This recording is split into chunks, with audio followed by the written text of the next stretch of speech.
Dekurogni pressure by Paithago Manjakha police ni yago lead Thaniel Debarma no boy Butharnai Samorendro Debarma by Santosh Debarma Dekuroksa Rakesh Debarma Tabukbo Manjakia Late Thaniel Debarma no Butharnai Rogno Dakti Romna Bagi Thangnai Koklam Salei pressure Rumani Ilono E Koroknuino Romkha Source to Simon Kha Bohrokno Pecharthol area ni Kaisa Kamio Romo Honi Thaniel Debarma এবং কাথার দেববর্মা দুজনকে খুব brutally মারা হয়েছিল।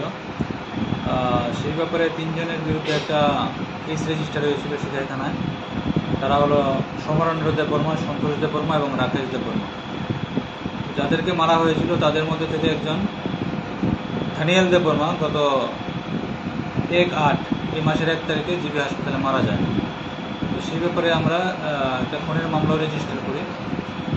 তো সেই মামলায় যারা আসামি ছিল তারা পলাতক ছিল, তাদের মধ্যে দুজনকে আজকে আমরা অ্যারেস্ট করেছি। তাদের নাম সমরেন্দ্র দেববর্মা এবং সন্তোষ দেববর্মা। তারা কি মূল অভিযুক্ত? মূল অভিযুক্ত, এফআইআর নাম ছিল তাদের। আর কেউ কি যুক্ত আছে? আরেকজন আছে রাকেশ দেববর্মা, সে এখনো পলাতক। স্যার, দুজনকে আপনারা কোথা থেকে গ্রেপ্তার করতে সফল হলেন? তাদেরকে আমরা আজকে পেশাতক থেকে নিয়ে এসেছি। কালকে কি কোর্টে ফরওয়ার্ড করা হবে? কালকে কোর্টে ফরওয়ার্ড করা হবে। স্যার, এই ঘটনার পরিপ্রেক্ষিতে এখনো পর্যন্ত এলাকার পরিস্থিতি কোন পর্যায়ে আছে? যাদের ভিকটিম ফ্যামিলি তাদের মধ্যে একটা তারা খুবই ইমোশনাল হয়ে আছে এটা জন্য।